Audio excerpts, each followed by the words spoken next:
असम्भवं सम्भवकर्तुमुद्यतं प्रचण्डझञ्झावातवृत्तिरोधसक्षमं मोक्षोद्धारकर्तुम् अनन्तं जीवनं दत्तं येषु शरणं गच्छामि। परमेश्वर पितालाई महिमा भएको होस्। अनि यो वचनले यसरी भन्दछ, जुन कुराहरू चाहिँ असम्भव कुराहरू थियो त्यो कुराहरू चाहिँ प्रभु येशू ख्रीष्टले सम्भवमा ल्याउनु भयो। जुन चाहिँ मोक्ष, पापको क्षमा, उद्धार चाहिँ मानिसहरूको ज्ञान, बुद्धि, बलले, समझले, शिक्षाले, धेरै शास्त्रहरू अध्ययन गरेर चाहिँ यो कुराहरू चाहिँ असम्भव कुराहरू थियो। त्यो कुराहरूलाई चाहिँ प्रभु येशू ख्रीष्टले उहाँको बलिदानद्वारा चाहिँ सम्भवमा ल्याउनु भएको कुरा यहाँ बताउँदै हुनुहुन्छ। र जुन कुराहरू आँधी तुफानलाई रोक्नुभयो, शान्त पार्नुभयो, मुर्दाहरूलाई बिउताउनु भयो अनि मानिसहरूलाई अनन्त जीवन दिनुभयो। र जो कोही व्यक्तिले चाहिँ प्रभु येशू ख्रीष्टमा विश्वास गरेर चाहिँ उहाँको पाउमा आउँदछ उसलाई चाहिँ अनन्त जीवन चाहिँ प्रभु येशू ख्रीष्टले प्रदान गर्नुहुन्छ। आमेन। म काजीमान कटवाल तपाईहरुको बीचमा जय मसीह। परमेश्वरलाई महिमा भएको होस्। अनि जतिजनाले मेरो च्यानल हेर्दै हुनुहुन्छ, मेरो युट्युब च्यानललाई माया गरेर तपाईहरुले लाइक, कमेन्ट र सब्स्क्राइब गरिदिनु होला। यदि तपाईहरु आशिषित हुनुभयो भने तपाईहरुले अरूहरूलाई पनि शेयर गर्नुहोला, ताकि नबुझेका गैर र गुप्तका कुराहरू चाहिँ परमेश्वरले तपाईहरुलाई यो भिडियोद्वारा चाहिँ बुझाउनु हुनेछ र तपाईहरुलाई आशिषित बनाउनु हुनेछ। तपाईहरुले धेरै कुराहरू बुझ्नुहुनेछ। परमेश्वरलाई फेरि पनि महिमा। अनि तपाईहरुको बीचमा मैले आजको टपिक लिएर आएको छु। संसारमा धेरै नामका देवी देवताहरू, ईश्वरहरू हुनुहुन्छ। हरेक धर्मशास्त्रले यो कुरो प्रमाणित गर्दछ र बाइबल शास्त्रमा पनि यो कुरो भनिएको छ। तर नामको मात्रै देवी देवताहरू, तर कामको देवी देवताहरू चाहिँ एक मात्र सृष्टिकर्ता परमात्मा परमेश्वर, जो चाहिँ स्वर्ग र पृथ्वी सृष्टि गर्नुभयो र मानिस जातिलाई बनाउनु भयो, यावत थोकहरू सृष्टि गर्नुहुने परम ब्रह्मा परमेश्वर चाहिँ एक मात्र हुनुहुन्छ भन्ने कुराको प्रमाण तपाईहरुको बीचमा मैले बाइबल र मैले हिन्दू धर्मशास्त्रका वेदहरूबाट, उपनिषदहरूबाट लिएर आएको छु। यो चाहिँ पार्ट 1 हो र पार्ट 2 पनि तपाईहरुले हेर्न नबिर्सिनु होला। आउनुहोस्, म तपाईहरुको बीचमा चाहिँ म जीवित वचनलाई अध्ययन गर्नेछु बाइबलबाट। पहिला बाइबलबाट तपाई र मैले हेर्न सक्छौं। यशाया 53 अध्यायको 10 र 11 पदमा यहाँ यसरी परमेश्वरले भन्नुभएको छ। 10 पदमा परमप्रभु भन्नुहुन्छ, तिमीहरू मेरा साँची र मैले चुनेका दास हौ, र तिमीहरूले मलाई चिन्न र विश्वास गर्न सक, अनि म उही हुँ भनी बुझ्न सक। म भन्दा अघि कोही ईश्वर नै बनिएको थिएन, न त म पछि कोही हुनेछ। म हुँ, म नै परमप्रभु हुँ, म बाहेक अरू कोही मुक्तिदाता छैन। आमेन। यो वचनबाट, यो वचनको खण्डबाट तपाई र मैले बुझ्न सक्छौं कि तपाई र हामी चाहिँ परमेश्वरका हातका सिपहरू हौं। परमेश्वरले हामीलाई चुन्नु भएको हो। परमेश्वरले हामीलाई प्रेम गर्नुभयो उहाँले, तर हामीले उहाँलाई प्रेम गरेका होइनौं। हामीले उहाँलाई खोजेका होइनौं, तर उहाँले हामीलाई खोज्नुभयो र हामीलाई चुन्नुभयो। र हामीले अब एउटै मात्र काम गर्नुपर्छ कि उहाँलाई चिन्नु र बुझ्नु र विश्वास गर्नु। उहाँ मात्र एक सृष्टिकर्ता परमेश्वर हुनुहुन्छ र उहाँ मात्र एक मुक्तिदाता हुनुहुन्छ। र उहाँ भन्दा अगाडि न त कुनै ईश्वर बनिएको थियो, न त उहाँ भन्दा पछाडि कुनै ईश्वर बनिनेछ भनेर चाहिँ परमेश्वरले यहाँ भन्दै हुनुहुन्छ। अनि म मुक्तिदाता पनि म नै हुँ भनेर चाहिँ प्रभु येशू ख्रीष्टले भन्नुभयो। त्यही भएर प्रभु येशू ख्रीष्टले यूहन्नाको पुस्तकमा 7-7 कुराहरूको हरेक कुरामा चाहिँ दाबी गर्नुभयो। म असल गोठालो हुँ, म जीवनको रोटी हुँ, म दाखको बोट हुँ, बाटो, सत्य र जीवन म नै हुँ, म संसारको ज्योति हुँ भनेर किन भन्नुभयो भन्दाखेरि उहाँ नै मुक्तिदाता हुनुहुन्छ। आमेन।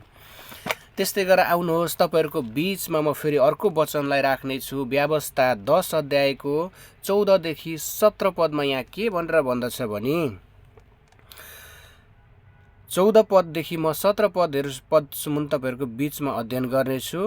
आकाशहरू, सर्वोच्च आकाश मण्डलहरू र पृथ्वी र त्यसमा भएका जे जति छन् ती सबै परमप्रभु तिमीहरूका परमेश्वरकै हुन्। तापनि तिमीहरूका पिता पुर्खामा नै आफ्नो प्यार खनाई परमेश्वरले तिमीहरूलाई प्रेम गर्नुभयो र आज तिमीहरूले देखे झैँ तिनीहरूका सन्तान तिमीहरूलाई नै सबै जातिहरूका माझबाट उहाँले चुन्नुभयो। यसकारण अब आफ्ना हृदयको खतना गर र अबदेखि उसो हठी नहो। 17 पदमा भन्दछ, किनकि परमप्रभु तिमीहरूका परमेश्वर नै ईश्वरहरूका परमेश्वर र प्रभुहरूका परमप्रभु, महान परमेश्वर, शक्तिशाली र भययोग्य हुनुहुन्छ। उहाँले कसैको पक्षपात गर्नुहुन्न र उहाँले कहिल्यै घुस लिनुहुन्न। आमेन। यो खण्डबाट तपाईँ र मैले के बुझ्न सक्छौँ भन्ने मेरो प्रिय दाजुभाइ दिदीबहिनीहरू, यहाँनिर भन्दै हुनुहुन्छ 14 पदमा आकाशहरू। यो कुराले तपाईँ र मैले बुझ्न सक्छौँ कि एउटा मात्रै आकाश छैन, मान्छेको हेराइमा एउटा मात्रै स्वर्ग छैन। 3 त्रिलोक हिन्दू धर्मशास्त्र अक्षरातीतको परिचयको पुस्तकले भन्दछ कि 3 त्रिलोक 14 वटा भुवनहरू छ। हेर्नुहोस्, 3टा लोकहरू छ। यो सबैभन्दा माथिको अनन्तको परमधाम, जुन चाहिँ परमेश्वर विराजमान हुनुहुने पवित्र स्वर्गलाई चाहिँ त्यो अनन्तको धाम भनेर हिन्दूको धर्मशास्त्रहरूमा पनि प्रमाणित गरेको छ। हरेक धर्मशास्त्रहरूमा प्रमाणित गरेको छ। प्रेम मण्डली परिवार, मेरो दाजुभाइ दिदीबहिनीहरू, यहाँनिर भनेको छ आकाशहरू। एउटा मात्रै आकाश रहेनछ, सर्वोच्च आकाश मण्डलहरू र पृथ्वी, त्यसमा भएका जे जति छन् ती सबै परमेश्वरले नै सृष्टि गर्नुभएको हो र त्यो सबै परमेश्वरका सृष्टि हुन् र सबै परमेश्वरकै हुन्। र यहाँनिर चाहिँ भनेको छ ईश्वरहरूका परमेश्वर। हेर्नु, परमप्रभु तिमीहरूका परमेश्वर नै ईश्वरहरूका परमेश्वर र प्रभुहरूका परमप्रभु महान परमेश्वर हुनुहुन्छ। यो कुराले हामीले के बुझ्न सक्छौँ भनेदेखि सबै ईश्वरहरूका पनि सबैभन्दा महान चाहिँ प्रभु येशू ख्रीष्ट यो संसारमा आफ्नो सारा वैभवलाई त्यागेर आउनुभयो र तपाईँ र मेरो बिचमा बास गर्नुभयो।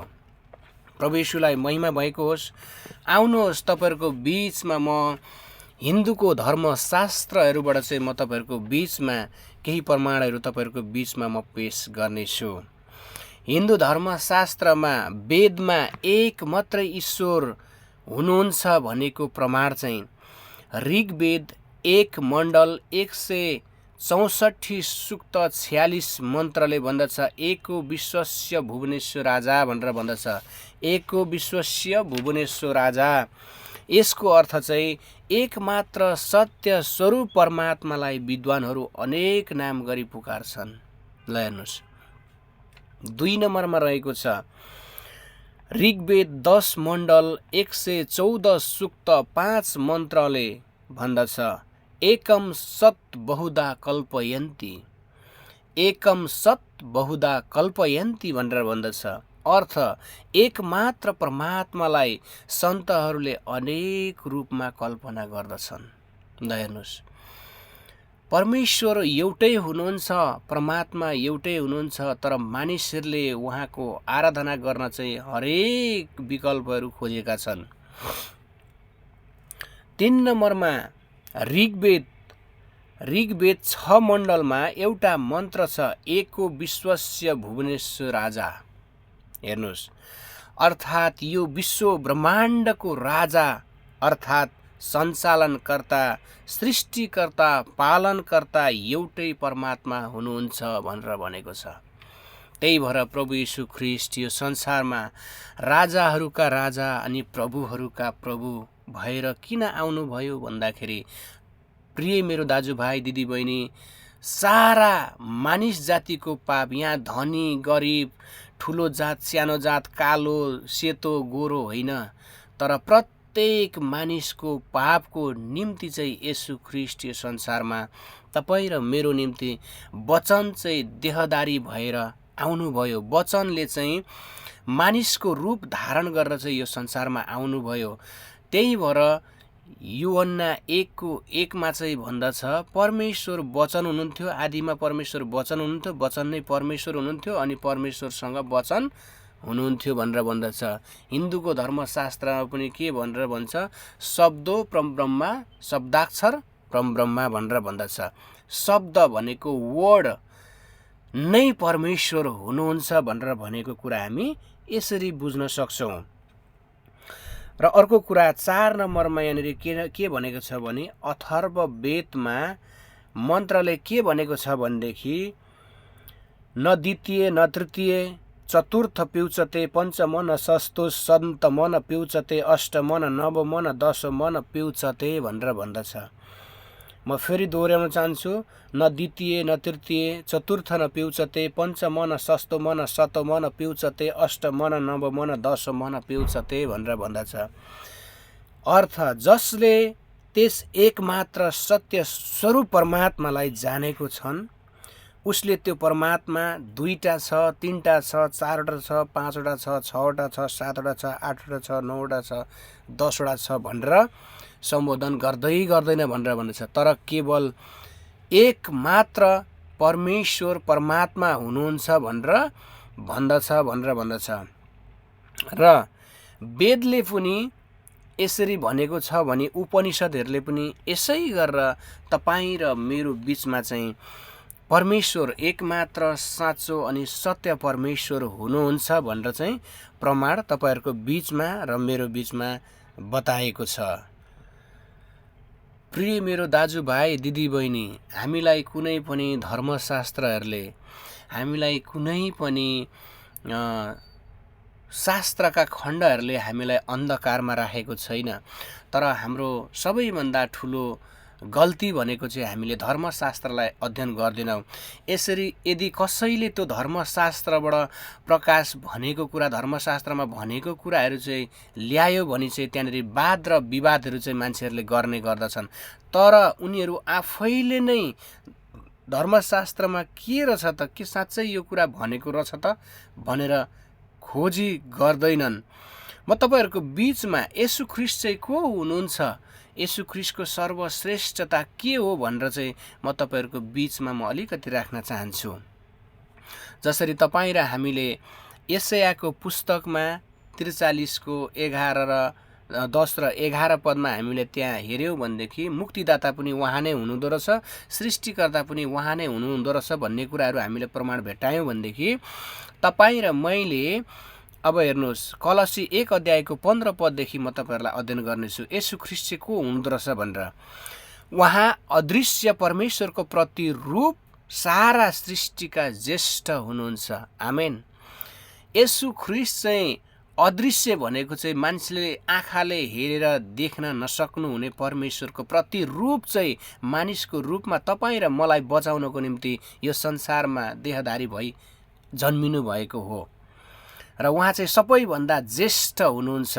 हेर्नुहोस् है, अब 16 पदले यहाँ के भन्दछ, किनकि उहाँमा नै सबै थोक सृष्टि भएका थिए। कसमा? येशू ख्रीष्टले चाहिँ, येशू ख्रीष्टमा चाहिँ सबै थोक सृष्टि भयो।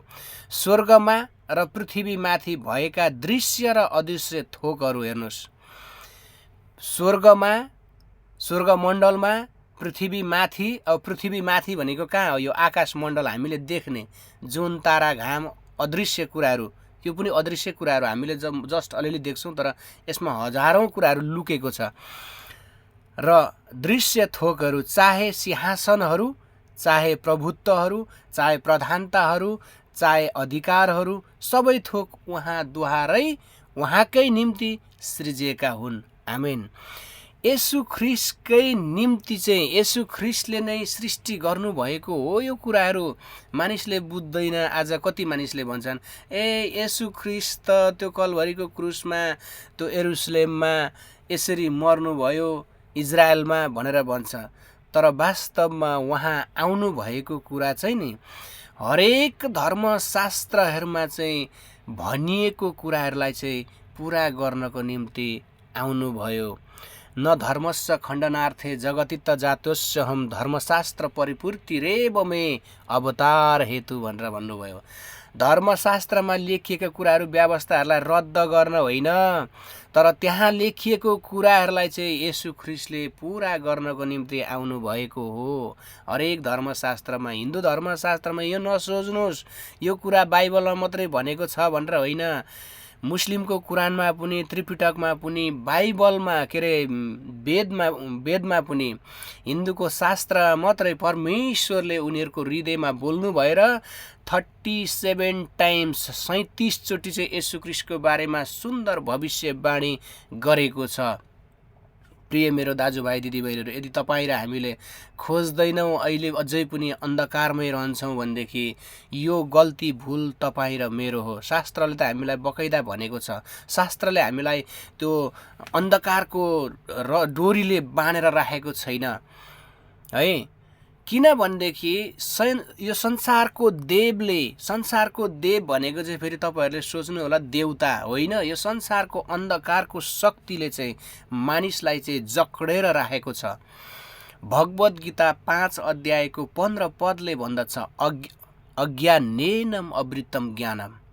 हेर्नुहोस्, ज्ञानलाई, मानिसहरूको ज्ञानलाई चाहिँ, ईश्वरीय ज्ञानलाई चाहिँ उसले चाहिँ एकदम यसरी छोपेर चाहिँ राखेको छ भनेर चाहिँ के अरे भगवत गीता 5 अध्यायको 15 पदले भन्दछ। बाइबल 2 कोरिन्थी 4 अध्यायको 4 पदले के भन्दछ त्यहाँ भनेदेखि मानिसहरूले चाहिँ येशू ख्रीष्टको त्यो साँचो महिमा, ईश्वरको साँचो महिमालाई चाहिँ नदेखोस् र नबाँचोस् भनेर यो संसारको देव भनेको शैतानले चाहिँ मानिसलाई चाहिँ उनीहरूको समझहरू, सोच्ने शक्तिहरू, बुझ्ने शक्तिहरू, सबै कुराहरूलाई चाहिँ छोपेर राखिदिएको छ भनेर भन्दछ।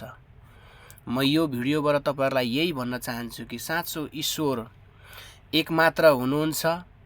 उहाँ चाहिँ यो संसारमा तपाईँ र मलाई अगाब्य प्रेम गरेर यो संसारमा तपाईँलाई मलाई बचाउनको निम्ति आउनुभएको हो। त्यो भएर मानिसले हरेक नामबाट, हरेक कल्पना गरेर चाहिँ उहाँको ईश्वरको आराधना गर्छन्। तर परमेश्वरको वचनले भन्दछ ईश्वरहरूलाई आराधना गर्नुहुने आराधकहरूले आत्मा अनि सत्यतामा आराधना गर्नु भनेर भन्दछ। बाइबलको वचनले भन्दछ जब तिमीहरूले सत्यलाई जान्नेछौ, सत्यले चाहिँ तिमीहरूलाई स्वतन्त्र गराउनेछ। आमेन। तपाईहरूले सत्यलाई खोज्नुहोस्, सत्य को हुनुहुन्छ भनेर बुझ्नुहोस् र तपाईहरूलाई सत्यले चाहिँ तपाईहरूलाई सबै कुराहरूबाट चाहिँ छुटकारा दिनुहुनेछ। आमेन। जय मसीह सबैजनालाई।